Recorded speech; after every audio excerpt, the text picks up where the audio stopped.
The chandeliers in the Rossi mansion had always reminded me of teardrops. Crystal teardrops suspended in air, their light refracting across marble floors that weren't mine to walk on freely.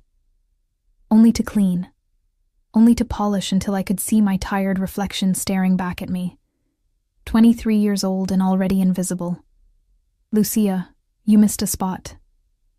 Mrs. Genovese, the head housekeeper, tapped her finger against the mahogany dining table that stretched almost the entire length of the room.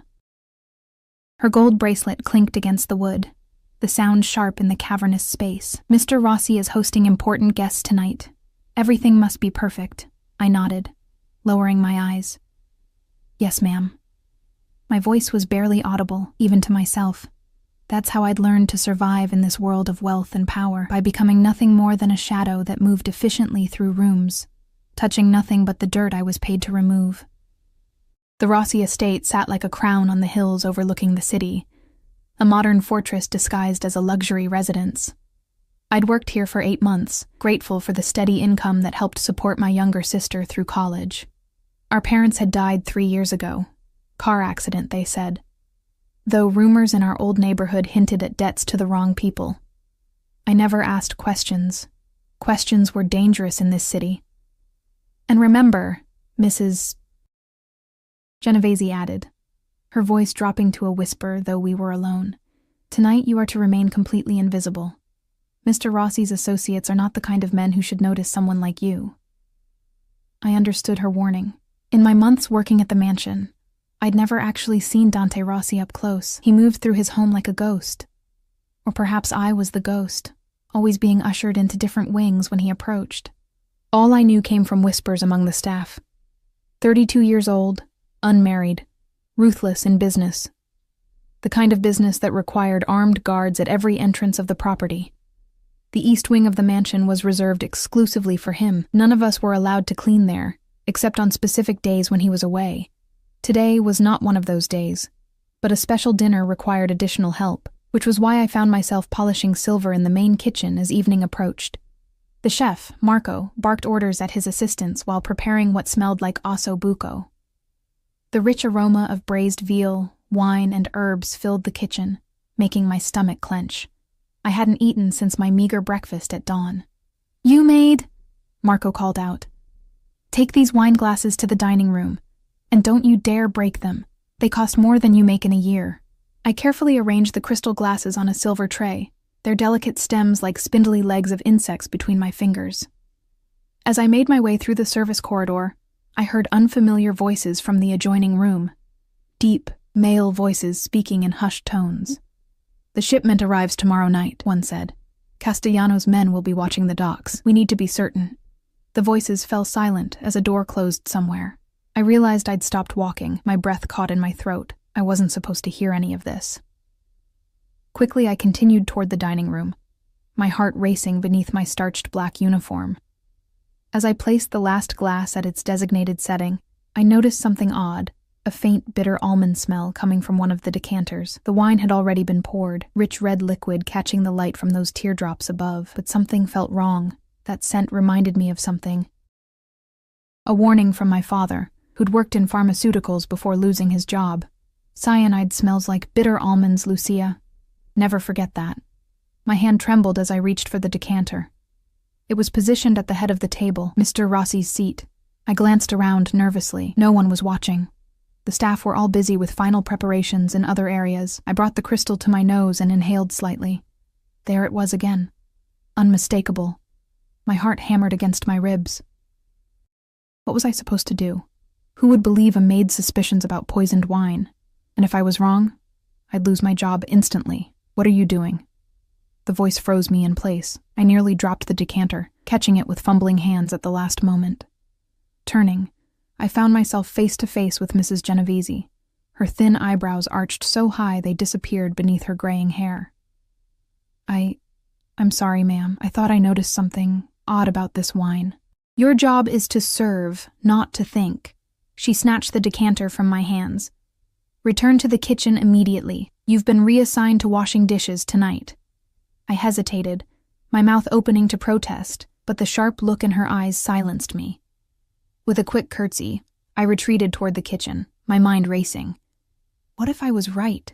What if someone had poisoned Mr. Rossi's wine? But why would anyone listen to me, the invisible maid who barely spoke above a whisper? I was halfway down the service corridor when I made my decision. Turning abruptly, I headed for the security office instead. Mr. Leone, the head of security, had always been kind to me. Perhaps he would listen. The security room was empty except for one guard watching the monitors. Not Mr. Leone. "Excuse me," I said, my voice cracking. The guard turned, irritation flashing across his face at being interrupted. "I need to speak with Mr. Leone immediately. It's important. About tonight's dinner. Mr. Leone is with the boss. Whatever you need can wait." He turned back to the screens. "Please," I insisted, surprising myself with my boldness. "I think someone may have tampered with Mr. Rossi's wine. I smelled something like bitter almonds." The guard laughed, cutting me off. "The little maid thinks she's a detective now? Go back to your mop, sweetheart." Heat rushed to my face. Shame and frustration warred within me. But underneath it all was fear, not for myself, but for what might happen if I was right and did nothing. I left the security office, my mind churning through options. The dinner would start in less than 20 minutes. Mr. Rossi's life could depend on what I did next. In a moment of desperate inspiration, I slipped into an empty bathroom and pulled out my phone. The staff had been given a number to call in case of maintenance emergencies. It connected directly to the household manager, who would then contact Mr. Rossi if necessary. I'd never used it before. None of us had. Using this line for anything less than a true emergency meant immediate termination. My fingers trembled as I dialed. "This is Davidson," a clipped voice answered. "Sir, I'm sorry to disturb you, but this is Lucia Esposito, one of the maids. I have reason to believe someone has poisoned the wine intended for Mr. Rossi tonight. It smells of bitter almonds, which could indicate cyanide." "Ms. Esposito," Davidson interrupted, his voice cold with disbelief. "Do you understand the consequences of making false accusations in this household?" "Yes, sir, but I—" "Return to your duties immediately. We'll discuss your employment status tomorrow morning." The line went dead. I stared at my phone in disbelief, tears stinging my eyes. No one would listen. No one would believe the maid with the wild story about poisoned wine. There was only one option left. I would have to warn Mr. Rossi directly. The thought made my stomach clench with terror. Staff never approached Mr. Rossi. Ever.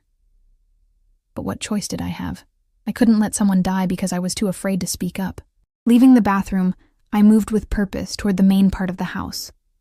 The guests would be arriving soon, and Mr. Rossi would be greeting them in the grand foyer. If I could just get a moment of his attention. I rounded the corner and froze. Standing in the hallway, deep in conversation with Mr. Leone, was a man I instantly recognized despite never having seen him up close before. Dante Rossi. Even in stillness, he emanated power. Tall, with broad shoulders, accentuated by his impeccably tailored black suit. Dark hair swept back from a face that artists would want to sculpt, all sharp angles and perfect symmetry. But it was his stillness that struck me most. The controlled precision of a predator who never needed to rush, because prey inevitably came to him. My courage faltered. What was I thinking?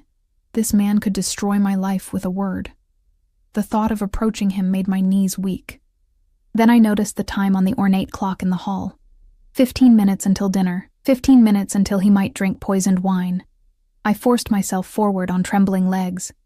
"Excuse me," I said, my voice embarrassingly small. Neither man turned.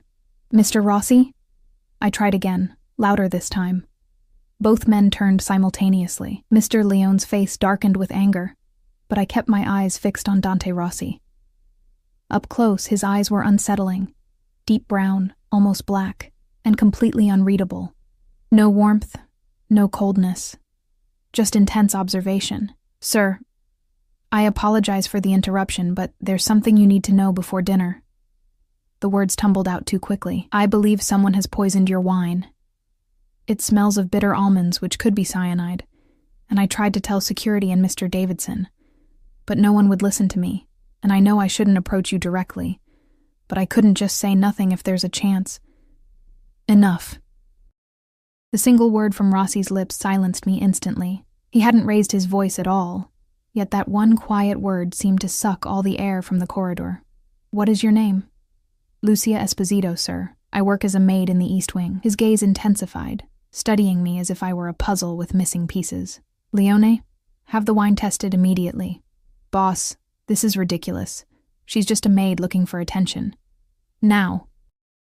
Again, that quiet voice that somehow contained absolute authority. Mr. Leone gave me a withering look before hurrying away. Dante Rossi continued to watch me, his expression unreadable. "How did you recognize the smell of cyanide, Lucia Esposito?"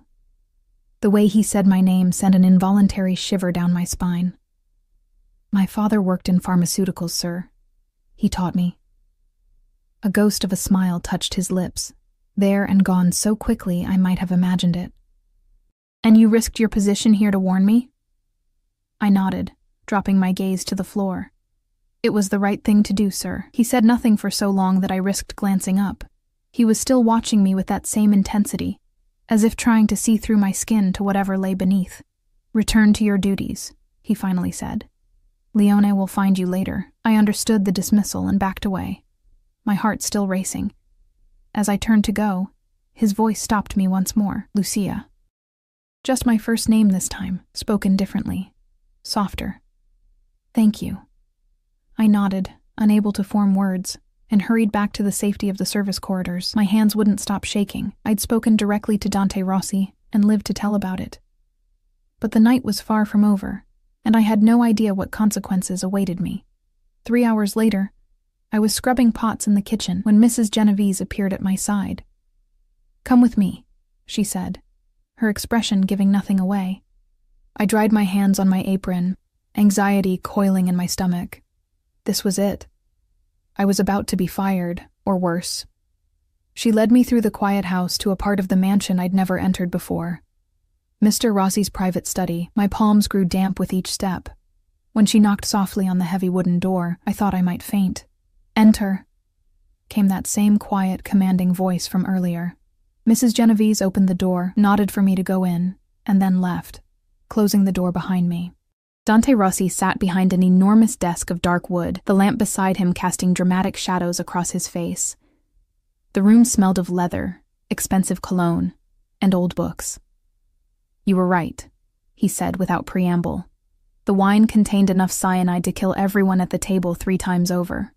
I exhaled a shaky breath I hadn't realized I was holding. "I'm glad it was discovered in time, sir." "Indeed." He leaned forward slightly, the movement causing light to shift across his features. "Leone tells me that you tried to warn security before coming to me directly." "Yes, sir." "And no one believed you." It wasn't a question, but I nodded anyway. "Do you know what would have happened tonight if you hadn't noticed that smell, Lucia?" The way he said my name still sent that same strange shiver through me. "You would have died, sir, along with my captains and their wives. 12 people." His voice remained calm, conversational even. 12 deaths prevented because a maid noticed something everyone else missed. He stood suddenly, causing me to take an involuntary step backward. "Do you know who would want me dead, Lucia?" No, sir." He smiled then, a cold expression that never reached his eyes. "The list is quite long, I assure you." He moved from behind his desk with a fluid grace of a predator, and I fought the urge to retreat further. Every instinct warned me to keep distance between us, yet I remained rooted to the spot as he approached. "What do you know about me, Lucia?" His voice was deceptively soft. "Very little, sir." I kept my eyes lowered, focusing on the pattern of the carpet beneath my feet. "Only what the staff says." "And what do they say?" There was amusement in his tone now. I hesitated, choosing my words carefully. "That you're a powerful businessman, that it's best to remain invisible when you're around." "Invisible." He repeated the word thoughtfully. "Yet you chose to make yourself very visible today." My heart hammered against my ribs. "I couldn't let you die, sir, even knowing who I am, what I do." He circled me slowly, and I could feel his eyes assessing every detail of my appearance. The simple black uniform, my dark hair pulled back in a practical bun, my hands still reddened from hot water and cleaning chemicals. "I don't know what you do, Mr. Rossi," I whispered. He stopped directly in front of me. "Look at me, Lucia." I raised my eyes to meet his. Up close, I could see flecks of amber in those dark irises, the only warmth in an otherwise cold gaze. "I believe you," he said after a moment. "You've been working here for how long?" 8 months, sir. 8 months. He nodded slowly. "And in all that time, you've never been curious about your employer? Never listened to the gossip in the city?" "I need this job, sir. My sister—" I stopped myself, realizing I was sharing too much. "Your sister?" he prompted. I swallowed hard. "My sister is in college. I help with her tuition." Something shifted in his expression, so subtle I might have imagined it. "Family is important," he said quietly. "Loyalty to family above all else." "Yes, sir." He turned away suddenly, walking back to his desk. "We have a problem, Lucia. Someone in my household tried to kill me tonight. Someone with access to my private dining room." "Someone I trusted." I remained silent, unsure if he expected a response. "Do you know what happens to people who betray my trust?" he asked, his back still to me. A chill ran down my spine. "No, sir. They disappear." He turned to face me again. "But you've proven your loyalty tonight. You risked everything to warn me, despite having no obligation to do so." "It was the right thing to do." "Yes, you said that." He smiled, a genuine expression this time that transformed his face completely. "Not many people in my world are concerned with doing the right thing, Lucia." He pressed a button on his desk, and within seconds, the door opened behind me. Mr. Leone entered, his expression carefully blank. "Leone, Ms. Esposito will be reassigned, effective immediately." My stomach dropped. Reassigned? Was this a euphemism for something worse? "She'll join my personal household staff. Arrange for her belongings to be moved to quarters in the East Wing." I stared at him in shock. The East Wing was his private domain, where only his most trusted people were allowed. "Sir?" I managed, my voice barely audible. "You saved my life, Lucia. I keep those I trust close to me." His tone made it clear the matter wasn't open for discussion. "Leone will escort you to your new quarters. Get some rest. We'll discuss your new duties in the morning." With that dismissal, I followed Mr. Leone from the room in a daze. He led me through corridors I'd only glimpsed before, to a part of the mansion that had been strictly off-limits. "This is your room," he said, opening a door to reveal a space 3 times larger than my previous shared quarters in the staff wing, a luxuriously appointed bedroom with an attached private bathroom. "Your belongings will be brought up shortly." I stepped inside, overwhelmed by the sudden change in circumstances. "Mr. Leone, I don't understand." "Listen carefully," he interrupted, his voice low and urgent. "You've caught the boss's attention. That's both a blessing and a curse. Dante Rossi rewards loyalty, but he expects absolute discretion. Whatever you see or hear in this wing stays here. Understood?" I nodded numbly. "Good. Someone will come for you at 7 tomorrow morning." He hesitated at the door. "And Lucia, you were right about the wine. I should have listened. I won't make that mistake again." After he left, I sank onto the edge of the bed, my mind struggling to process everything that had happened. Just this morning, I had been an invisible maid cleaning crystal teardrops. Tonight, I'd been moved to the inner sanctum of Dante Rossi's world, a world I understood was far more dangerous than I'd allowed myself to acknowledge. Sleep came fitfully that night, despite the luxurious comfort of my new bed. I dreamed of dark eyes watching me, of wine glasses filling with blood instead of burgundy, of crystal teardrops falling and shattering on marble floors. The knock on my door came precisely at 7. I'd been awake since dawn, having showered and dressed in my uniform, uncertain what else to do. When I opened the door, I found a woman I'd never seen before waiting for me. "I'm Valentina, Mr. Rossi's household manager for the East Wing," she introduced herself. Tall, elegant, perhaps in her 40s, she carried herself with the poise of someone accustomed to authority. "You must be Lucia." "Yes, ma'am." She studied me with shrewd eyes. "You're the one who discovered the poisoned wine." "Yes, ma'am." "Follow me. Mr. Rossi wishes to speak with you." As we walked through corridors adorned with artwork worth more than I would earn in several lifetimes, Valentina briefed me on my new position. "You'll no longer be performing general household duties. Instead, you'll be responsible solely for Mr. Rossi's private quarters and his immediate needs." She glanced at me. It's a position of considerable trust. One that others would kill for. Her choice of words sent a shiver through me. Mr. Rossi values loyalty above all else, she continued. He also values discretion. Whatever you see or hear in this wing stays here. Yes, Mr. Leone explained. She nodded approvingly. Good. Remember that, and you'll do fine. We stopped outside a set of double doors. Valentina knocked once, then opened them without waiting for a response. The room beyond was a spacious sitting room, bathed in morning light from floor-to-ceiling windows. Dante Rossi stood by one of these windows, speaking quietly into a phone. He was dressed more casually than the previous night. Dark trousers and a white shirt with the sleeves rolled up, revealing forearms corded with muscle. A holstered gun was visible at his hip, the sight of it making my breath catch. He ended his call as we entered, turning to face us. Valentina. Lucia. His eyes lingered on me. Did you sleep well? Yes, sir. Thank you. Good. He gestured for me to sit in one of the armchairs while he took the seat opposite. Valentina remained standing, a silent presence by the door. We need to discuss what happened last night, and your role going forward. I perched nervously on the edge of the chair. My role, sir? Someone tried to kill me in my own home, Lucia. Someone with access, knowledge of my routine, and confidence they wouldn't be caught. His voice remained calm, conversational even, though the subject matter chilled me. I need to know who. I don't understand how I can help with that, sir. You notice things others miss. You acted when others dismissed you. He leaned forward slightly. I want you to continue doing exactly that, but now you'll be my eyes and ears in parts of the house where I need them most. Understanding dawned slowly. You want me to spy for you? A smile touched his lips. I want you to perform your duties as assigned by Valentina while remaining observant. Report anything unusual directly to me or to Leone, no one else. I glanced nervously at Valentina, who watched our exchange with an unreadable expression. You'll attend to my private quarters, Dante continued.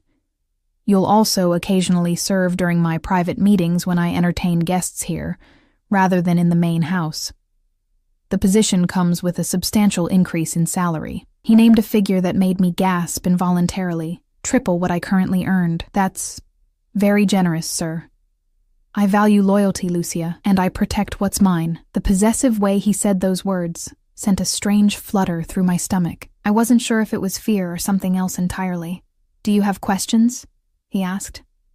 1,000, but only one seemed important at that moment. What happened to the person who tried to poison you? Something dark flickered in his eyes. We're still determining who was responsible. When we do... He left the sentence unfinished, but his meaning was clear. Your first duty will be to prepare my quarters for a meeting this afternoon. Valentina interjected smoothly. I'll show you exactly what needs to be done. Dante nodded in agreement. We'll speak again later, Lucia. It was a dismissal. I rose from my seat, uncertain of the proper protocol. Should I curtsy? Nod? In the end, I simply murmured, "Thank you, sir," before following Valentina from the room. As the door closed behind us, I could feel his eyes on my back, like a physical weight between my shoulder blades. He likes you, Valentina remarked as we walked down the corridor. I just did what anyone would do. She laughed, a surprisingly warm sound. No, they wouldn't. Most people in this house would have kept their heads down and said nothing, even knowing what might happen. I said nothing, processing her words as she led me to Dante's private suite. These are Mr. Rossi's personal rooms, she explained, using a key card to open a door. You'll clean them daily, change the linens twice weekly, and ensure everything is arranged exactly as he prefers it. The suite was larger than the entire apartment I'd shared with my sister before she left for college. A bedroom with a massive 4-poster bed dominated by dark linens, an adjoining bathroom with marble and glass, a walk-in closet filled with suits that probably cost more than my yearly salary. Mr. Rossi is particular about his things, Valentina continued, showing me exactly how he liked his clothing arranged, his toiletries organized. Nothing is to be moved without his explicit permission. As she spoke, I noticed a framed photograph on the bedside table, the only personal item in the otherwise impeccable room. A woman with dark hair, and Dante's eyes smiled at the camera. her arm around a much younger version of him. "His mother," Valentina said, noting my gaze. "She died 10 years ago." I nodded, feeling I'd glimpsed something important, a piece of the puzzle that was Dante Rossi. "One last thing, Lucia." Valentina's tone became serious. "Mr. Rossi has enemies, many enemies. Working this closely with him puts you in their line of sight as well. Your safety is now a priority, which is why you've been moved to the East Wing. Do not leave the property without security clearance. Understood?" The reality of my new position settled over me like a weight. I was no longer just a maid. I was now connected to whatever dangerous world Dante Rossi inhabited. "Understood," I whispered, wondering what I had gotten myself into. The days that followed settled into an unsettling rhythm. Each morning I would awaken in my luxurious room, a gilded cage I was beginning to realize, and attend to Dante Rossi's private quarters. The work itself wasn't difficult. In fact, it was easier than my previous duties. But the weight of constant observation made my hands tremble as I straightened his immaculate suits or changed the sheets on his bed. He was rarely present during these moments. According to Valentina, he spent most mornings in meetings elsewhere on the property or in the city. But evidence of his presence lingered everywhere. The faint scent of his cologne, a coffee cup left on his desk, a book with a page marked. It was during my 3rd day that I discovered the gun safe in his closet, hidden behind a panel of suits. I hadn't meant to find it. I'd been reaching for a fallen cufflink when my hand brushed against something that clicked. The panel slid open silently, revealing a steel safe with a digital keypad. I closed it immediately, my heart racing, and never mentioned it to anyone. On the 4th day, I was arranging fresh flowers in his sitting room when he entered unexpectedly. I froze, a white lily suspended in my hands above the crystal vase.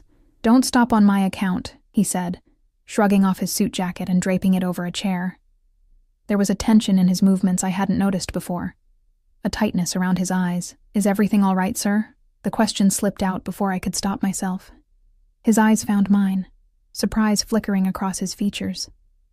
"Why do you ask?" I lowered my gaze, focusing on arranging the lilies. "You seem concerned about something." He was silent for so long that I risked glancing up again. He was watching me with that same intense focus I remembered from our first encounter. "We haven't found the traitor yet," he finally said. "It makes me uneasy in my own home." "I'm sorry to hear that, sir." I placed the last flower and stepped back from the arrangement. "Have you noticed anything unusual, Lucia? Anyone behaving strangely?" I considered his question carefully. "The staff is nervous. Everyone knows something happened that night. Though the details have been kept quiet, there are whispers." "What kind of whispers?" He moved closer, and I caught a whiff of his scent, sandalwood and something darker underneath, like smoke. "That someone tried to hurt you, that you're looking for them." I met his gaze briefly before looking away. "That whoever it was won't be found alive." A ghost of a smile touched his lips. "And what do you think of these whispers?" I swallowed hard.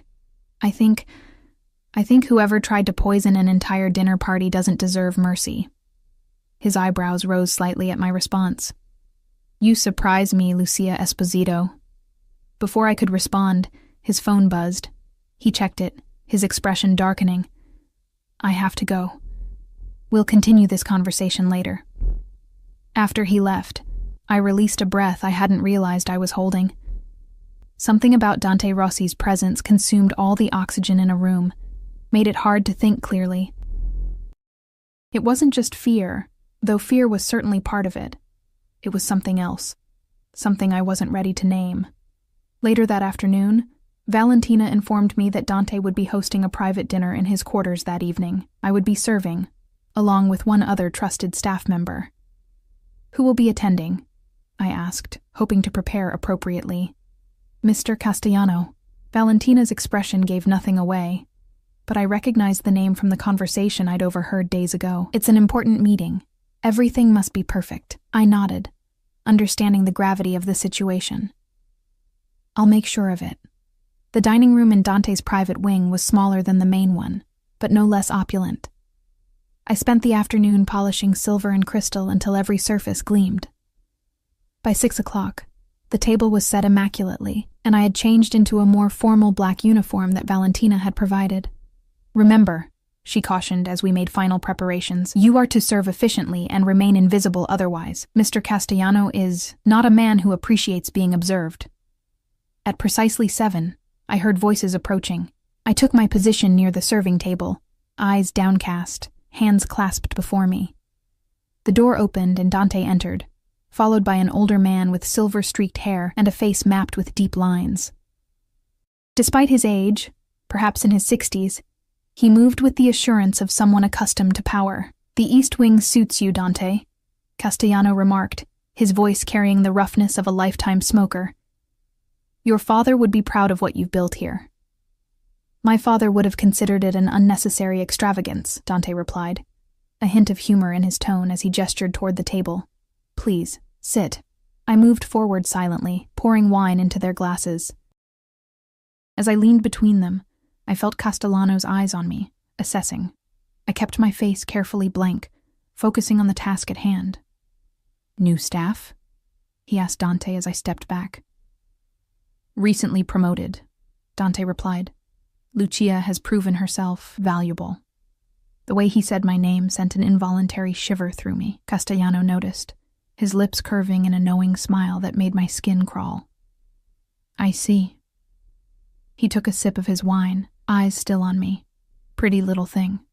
Dante's expression didn't change, but something in the air did. A subtle shift in tension, like the moment before lightning strikes. "Lucia, bring the first course." I hurried to comply, grateful for the excuse to leave the room.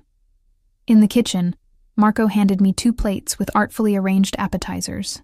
"Don't spill," he warned, as if I needed the reminder. When I returned, the conversation had shifted to business. "The shipment arrived safely, despite your concerns," Dante was saying. "My men reported no surveillance at the docks." Castellano frowned. "That's what concerns me. Bianchi's people should have been watching. The fact that they weren't means either they've given up, which we know isn't true, or they're planning something else." I placed their plates before them silently, careful not to react to what I was hearing. "Perhaps they were watching a different location," Dante suggested. "The information could have been planted." "Perhaps." Castellano didn't look convinced. "Or perhaps there's another explanation." His eyes drifted to me again. "How well do you know your staff, Dante?" I felt a cold weight settle in my stomach. "Well enough," Dante replied, his voice carrying a warning edge. "After what happened at your dinner party, can you be sure?" Castellano gestured vaguely with his fork. "Poison in your wine. It suggests someone very close to you has been compromised." My hands trembled slightly as I refilled their water glasses. Dante noticed, his eyes tracking the movement before returning to his guest. "I'm handling the situation," he said firmly. "Let's focus on the Bianchi problem. Their territory has expanded 3 blocks east in the last month." The conversation continued, drifting into details of businesses, territories, and names I didn't recognize. I served each course methodically, trying to remain as unobtrusive as possible while processing what I was hearing. It was becoming increasingly clear that Dante Rossi was not simply a businessman, as I'd naively told him. The empire he controlled existed in shadows, built on activities I didn't want to name. Yet despite this realization, I couldn't reconcile the man who kept his mother's photo by his bedside with the cold calculation I was witnessing. There were layers to Dante Rossi that I couldn't begin to understand.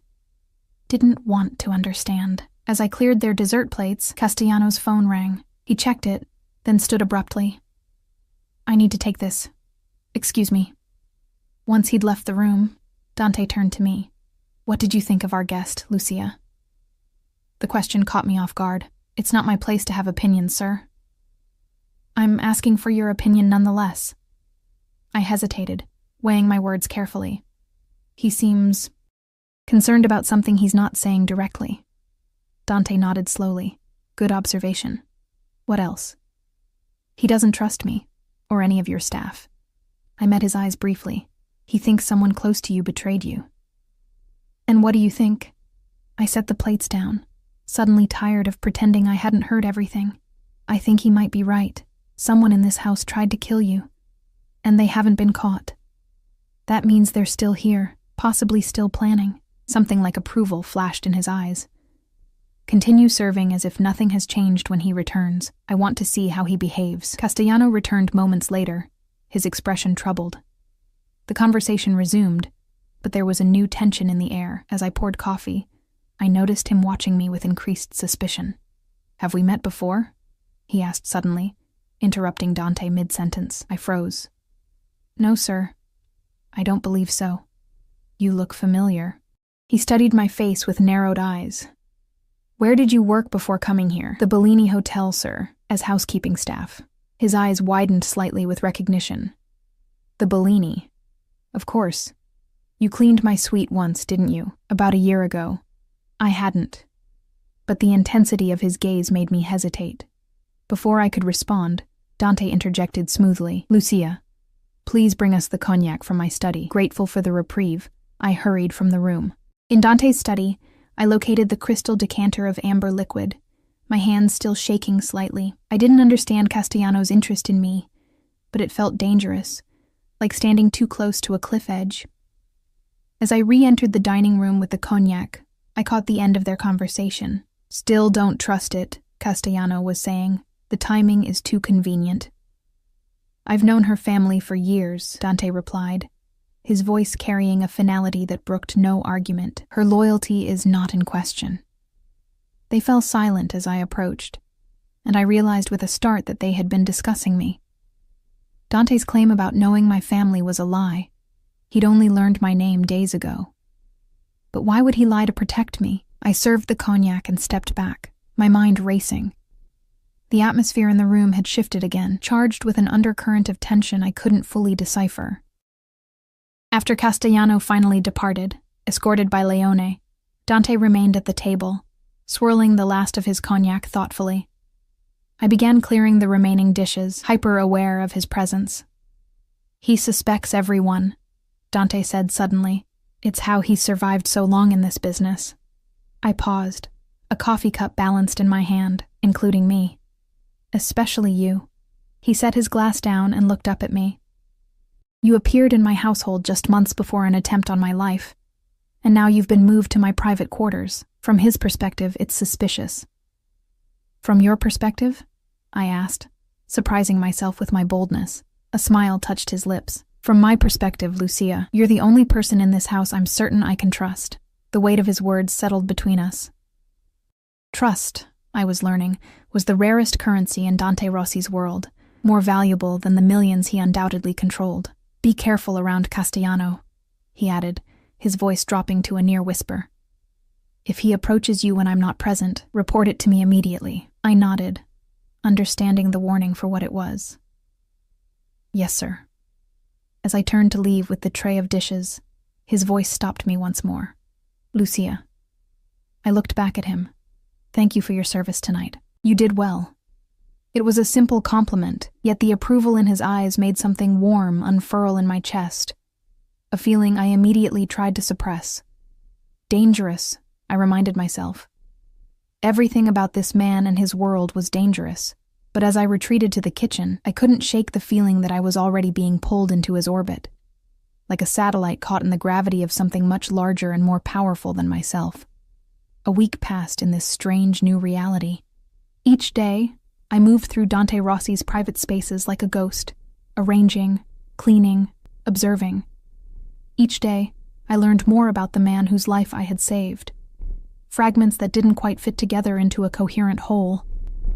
I learned he rose before dawn most days, often working at his desk until breakfast, that he preferred his coffee black with a single sugar cube placed on the saucer, not in the cup, that he read voraciously, history, philosophy, economics, often marking passages with a silver pen, that he spoke 4 languages fluently, as I discovered when I overheard phone conversations in rapid-fire Italian, Spanish, and once Japanese. I also learned darker things. The meetings that ended with hushed voices and grim expressions. The nights he returned with blood on his shirt cuffs that I was expected to clean without comment. The safe in his office that contained not just weapons, but stacks of cash in various currencies. The way his men deferred to him with a mixture of respect and fear that spoke volumes about what happened to those who didn't. Yet there were contradictions that haunted me. The same hands that I suspected had ordered violence also gently adjusted the photograph of his mother each morning. The same voice that commanded an empire of shadows also asked after my sister, with what seemed like genuine interest. The same man who conducted business with people like Castellano also donated millions to children's hospitals and education programs in the city's poorest neighborhoods. I was lost in these thoughts as I changed the sheets on his bed one morning when the door opened unexpectedly. Dante entered on the phone, his expression thunderous. He stopped short when he saw me, but continued his conversation. "I don't care how it's handled, just ensure it's clean," he said to whoever was on the other end. "And find out who gave them our location. When you do..." He glanced at me, then switched to rapid Italian that I couldn't follow. I kept my head down, continuing my work as if I hadn't heard anything, though my heart hammered in my chest. After he ended the call, silence filled the room. "I apologize for the interruption," he finally said. "I didn't realize you would be here." "It's fine, sir. I'm almost finished." I smoothed the last corner of the duvet, hyper-aware of his presence. "What did you hear, Lucia?" His voice was soft, but there was an edge to it I hadn't heard directed at me before. I turned to face him, choosing honesty. "Nothing I can understand, sir." He studied me for a long moment, then nodded slowly. "There's been a situation. I need to handle it personally." He moved to his closet, removing his suit jacket and replacing it with a less formal one. "I'll be away for the rest of the day." "Yes, sir." I gathered my cleaning supplies, eager to leave the sudden tension in the room. "Lucia." He stopped me as I reached the door. "Remember what I said about leaving the property? Not without security clearance. Today, especially, I need you to heed that warning." His eyes held mine, intense and unreadable. "Stay within the East Wing until I return." The gravity of his tone sent a chill through me. "I understand." After he left, I finished my morning duties in a daze of anxiety. Something had happened. Something serious enough to anger Dante and prompt an explicit warning to me. But why would he be concerned about my safety specifically? The answer came that afternoon in the form of sirens wailing in the distance. From my window, I could see police cars with flashing lights several blocks away, in the direction of the city center. Something major was happening, and based on Dante's reaction that morning, his organization was involved somehow. I tried to focus on my work, but my mind kept returning to the implications of what I'd witnessed. I was living in the heart of a criminal enterprise, serving a man who, despite his charisma and occasional kindness, was clearly dangerous. I needed to talk to my sister. Mia was the practical one, the one who would know what to do, but all calls from the mansion were monitored. Valentina had made that clear on my first day. I hadn't spoken to Mia in over a week, which was unusual for us. She must be worried. Taking a risk, I used the burner phone I kept hidden in my room, a precaution I'd maintained since our parents' deaths. Mia answered on the second ring. "Lucia? Finally. I've been trying to reach you for days." Her voice was tight with concern. "Are you okay?" "I'm fine," I assured her, keeping my voice low. "There's been a change in my position at work. I've been promoted." "Promoted? That's great." Her enthusiasm faded when I didn't respond immediately. "Isn't it?" I chose my words carefully. "It's complicated. I'm working directly for Mr. Rossi now, in his private residence." Silence stretched between us. Then, "Lucia, do you know who he is? What he does?" "I'm beginning to understand," I admitted. "You need to get out of there, now." The fear in her voice was palpable. "The Rossi family isn't just rich, Lucia. They're dangerous. Dad said what?" I interrupted, suddenly alert. "What did Dad say about the Rossis?" She hesitated. "I shouldn't have mentioned it. It's not important. Mia, please. I need to know." A heavy sigh came through the line. Before he lost his job at the pharmaceutical company, Dad was working on a project funded by the Rossi family. He never told me exactly what it was, but I overheard him arguing with Mom about it once. He said they were using legitimate businesses to launder money from their other activities. My mind raced with this new information. Did Dad know Dante Rossi personally? I don't think so. This was over 10 years ago. Dante would have been barely out of college. She paused. "Lucia, Why are you asking these questions? What's really going on? I couldn't tell her about the poisoned wine, about my new role, about the blood on shirt cuffs. Nothing. I'm just trying to understand my new employer better. Well, understand this. His family has connections to every major crime syndicate in the region. Drug trafficking, weapons, protection rackets, you name it. They have a hand in it. Her voice dropped to a whisper. There are rumors they were somehow connected to Mom and Dad's accident. The suggestion hit me like a physical blow. That can't be true. I don't know if it is. But please, Lucia, be careful. Better yet, quit. Come stay with me at college. We'll figure something out. I can't just leave, I said, though I wasn't entirely sure why. I need this job, Mia. The money. I trailed off, realizing with a start that it wasn't just about the money anymore. Something else kept me tied to this place. To him. Money isn't worth your life, Lucia. After promising Mia I would be careful, I ended the call and hid the phone again. My mind was whirling with questions. Could Dante's family have been involved in my parents' deaths? Was that why he seemed interested in me specifically? Did he know who I was all along? The sound of commotion outside interrupted my thoughts. I moved to the window to see several black SUVs pulling into the courtyard below.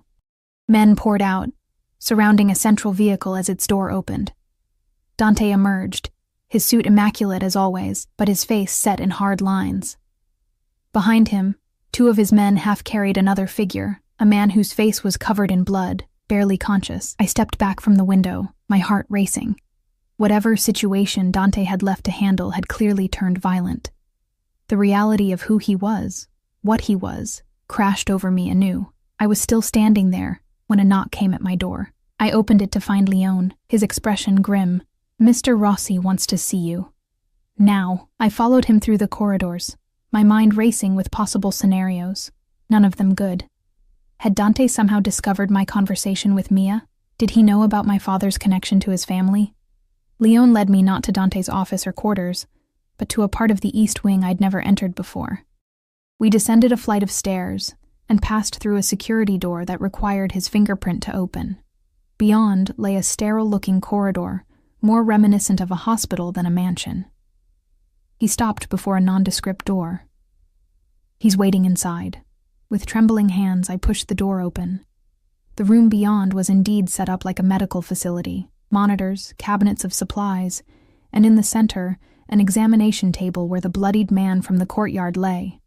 Dante stood beside him, his suit jacket removed, sleeves rolled up to reveal forearms spattered with blood not his own. A man I didn't recognize worked on the injured man, inserting an IV line with practiced efficiency. "Lucia," Dante said, looking up as I entered. "I need your help." I stood frozen in the doorway, unable to process what I was seeing. I'm not a doctor." "No, but your father worked in pharmaceuticals. You recognize cyanide by its smell." He gestured me forward. "This man has been poisoned. Something slow-acting that our doctor is having trouble identifying." I approached cautiously, the metallic scent of blood mingling with antiseptic in the air. The injured man was younger than I'd first thought. Perhaps only a few years older than me. His breathing was labored, his skin ashen beneath the blood from what looked like a head wound. "Who is he?" I asked. "My cousin. Carlo." Something flashed in Dante's eyes. Genuine concern. Perhaps even fear.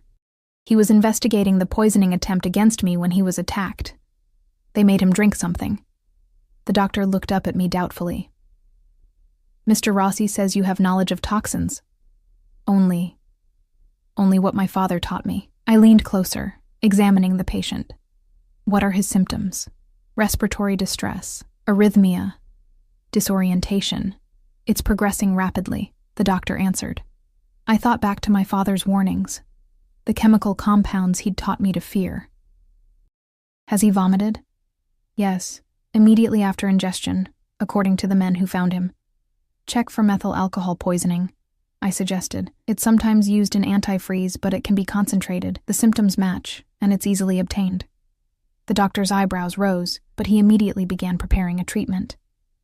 "If you're right, We need to administer ethanol to compete with the methanol metabolism, then hemodialysis. I stepped back as he worked, suddenly aware of Dante watching me intently. How did you know? He asked quietly. My father dealt with a case of industrial sabotage once. Someone poisoned a competitor's products with methanol. He made sure I knew the symptoms. I met his gaze steadily. Why did you bring me here? You have a doctor. Because I trust you, Lucia. He moved closer, his voice low enough that only I could hear. And because I needed to see something for myself. What? Whether you would help save a member of the family that might be responsible for your parents' deaths. I felt the blood drain from my face. You know about my parents? I know they died in a car accident 3 years ago. I know your father worked for a pharmaceutical company that had connections to my family's businesses. His eyes never left mine. I've had Leon investigating everyone in my household since the poisoning attempt. Your background caught my attention. Did your family have something to do with their deaths? The question burned in my throat. No. His answer was immediate, definitive. But I understand why you might think so. The doctor called for Dante's assistance, breaking our intense exchange. As they worked together to save Carlo's life, I stood in the corner, my mind reeling. Dante knew who I was, had perhaps known all along, yet he still trusted me, even knowing I might have reason to hate his family. An hour later, Carlo was stabilized. The treatment for methanol poisoning was underway, and the doctor was confident he would recover. As we left the makeshift medical room, Dante placed his hand lightly on my lower back, guiding me toward his office. We need to talk, he said simply. In his office, he poured 2 glasses of whiskey, offering one to me. I accepted it with shaking hands. Your father was Matteo Esposito, he said without preamble. He worked for Novartis Pharmaceuticals until about 8 years ago. I nodded, unable to form words. Novartis was partially funded by my family's investment group. Your father was developing legitimate medical compounds, Lucia. Whatever he may have suspected about the source of the funding, he was doing good work. Then why did he lose his job? I asked, finding my voice. He discovered irregularities in the company's financial records. He was asking questions. Dante took a sip of his whiskey. My father had him terminated. And 3 years later, my parents died in an accident. Dante set his glass down. It was truly an accident, Lucia. I've confirmed this personally. A drunk driver crossed the center line on the coastal highway. There was no connection to my family. I wanted to believe him. Desperately. But doubt lingered. Why should I trust anything you say? I've seen what you're capable of. Have you? He moved closer, until I could feel the heat radiating from his body. You've seen fragments, Lucia. Glimpses of a world you don't understand. I understand enough, I whispered. The blood on your clothes, the man you brought in tonight, the conversations about territories and rivals.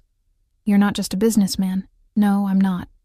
His honesty startled me. I am the head of a family with many interests, some of which operate outside conventional laws. But everything I do protects what's mine. My family, my people, my territory. And what am I in all this? The question escaped before I could stop it. Something changed in his expression, softened, yet intensified at the same time. You, Lucia Esposito, are the woman who saved my life. The woman who just helped save my cousin's life. The woman I cannot seem to stop thinking about, despite every instinct telling me I should keep my distance. My breath caught in my throat. Why? Because I protect what's mine, he repeated, his voice dropping to a near whisper, and I'm beginning to think that includes you. His words hung in the air between us, heavy with implications I wasn't ready to face. I set my untouched whiskey on the desk and took a step back, creating distance I desperately needed to think clearly. I'm your employee, I said carefully. Nothing more. A ghost of a smile touched his lips. We both know it's more complicated than that. He didn't move to close the distance I'd created, instead watching me with that intense gaze that seemed to see through every defense. You've become entangled in my world, Lucia. The question is what we do about it now. What options do I have? I asked, surprising myself with the directness of the question. You could leave. He gestured vaguely toward the door. I would ensure you and your sister were financially secure, new identities, a fresh start somewhere far from here. The offer stunned me. You would let me go? Just like that? It would be difficult. Something flickered in his eyes, vulnerability, so brief I might have imagined it. But yes, if that's what you truly wanted. And my other options? He moved to the window, gazing out at the night sky. Stay. Continue as you have been, but with full awareness of what that means.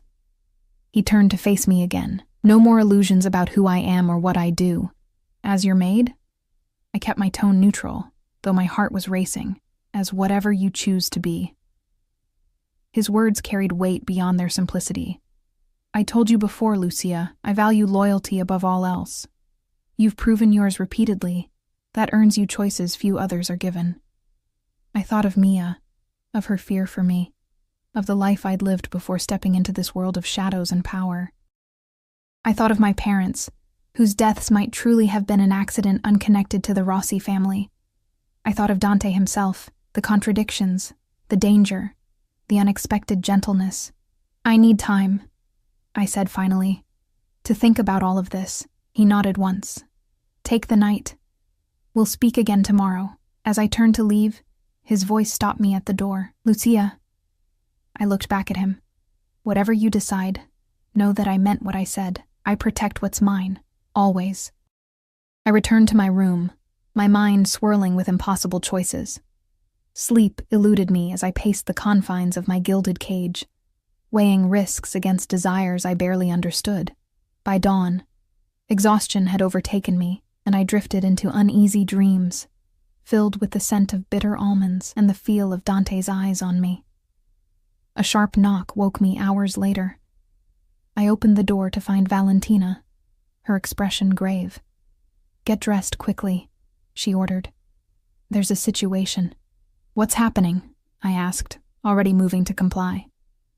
Security breach. Someone's targeting the East Wing specifically. She handed me a small object, a panic button on a slender chain. Put this around your neck. If anything happens, press it, and security will come immediately. My hands trembled as I fastened the chain. Where's Dante?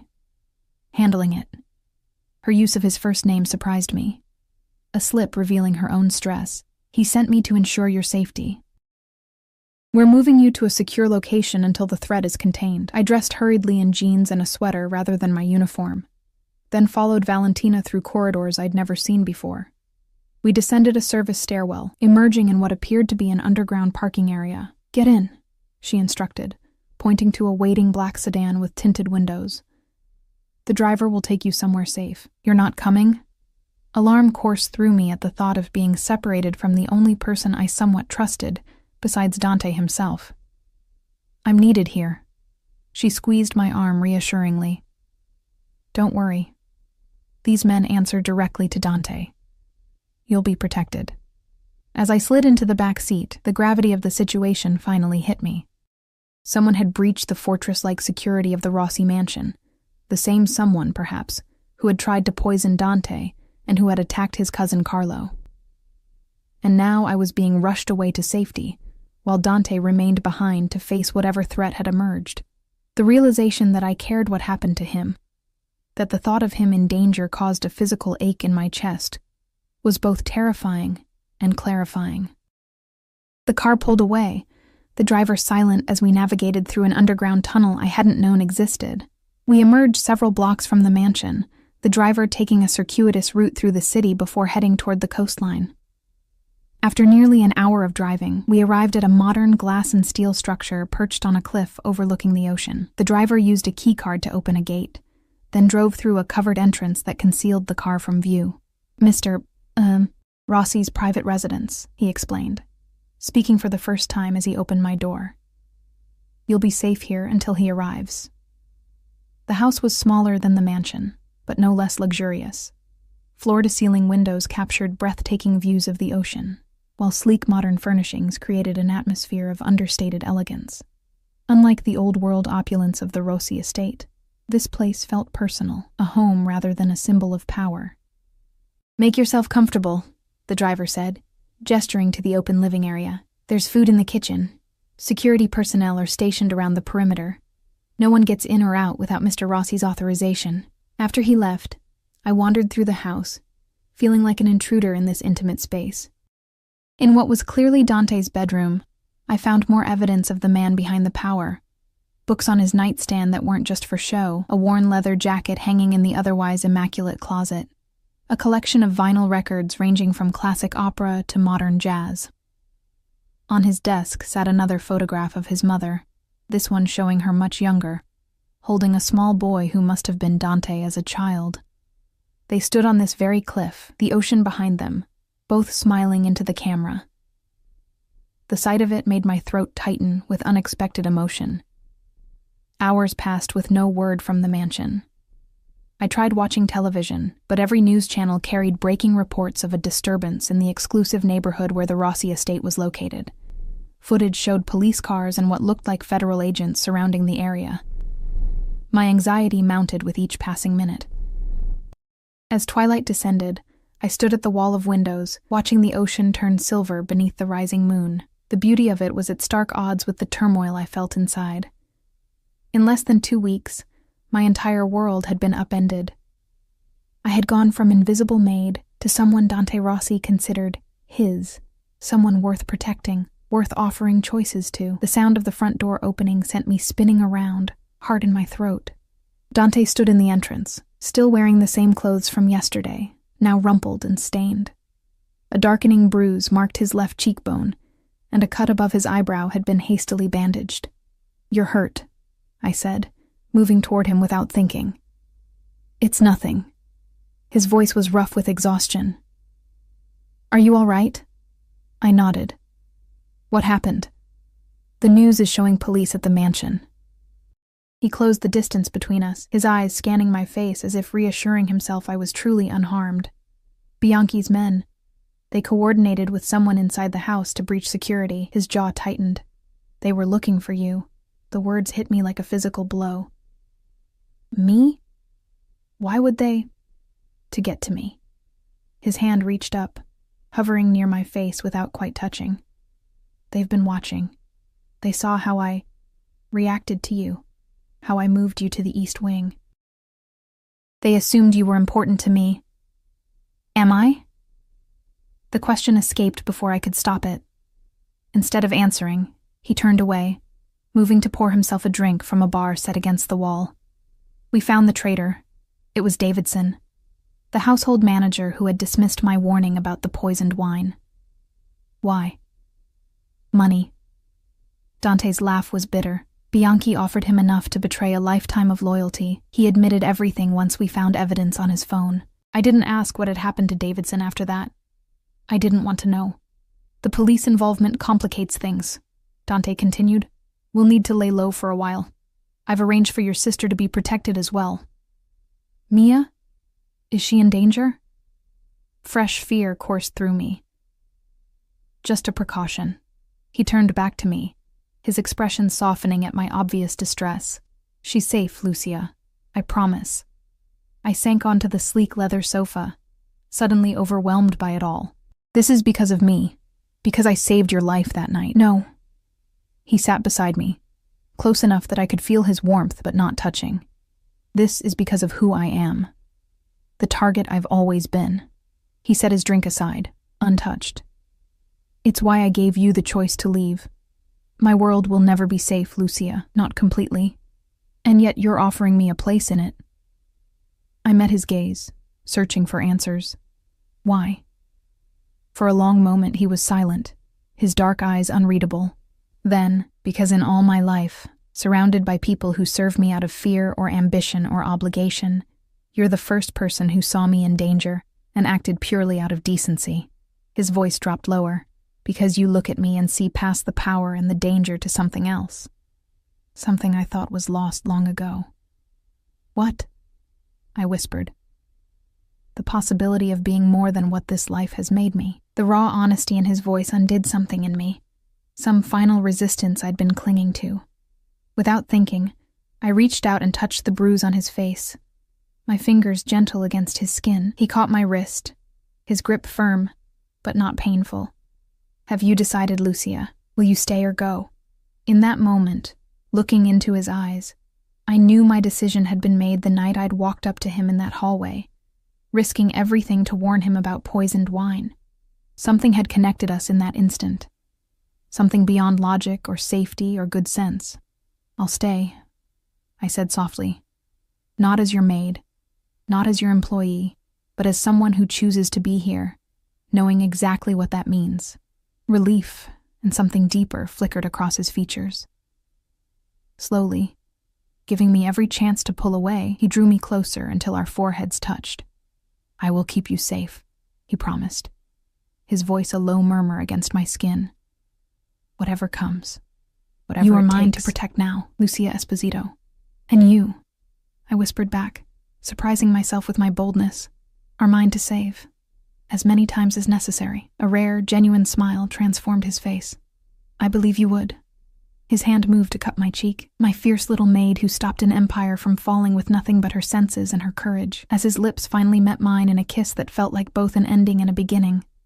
I understood the choice I had made. I had stepped fully into Dante Rossi's world of shadows and power and danger, but I had also found something unexpected within it. Something real and true between two people who had recognized in each other a kindred spirit, against all odds. The path ahead would never be easy. There would always be enemies, always be threats. But as Dante's arms encircled me, drawing me against the solid strength of him, I knew with absolute certainty that I was exactly where I belonged, no longer invisible, no longer powerless, but chosen and cherished by the most dangerous man I'd ever known. And I had chosen him in return.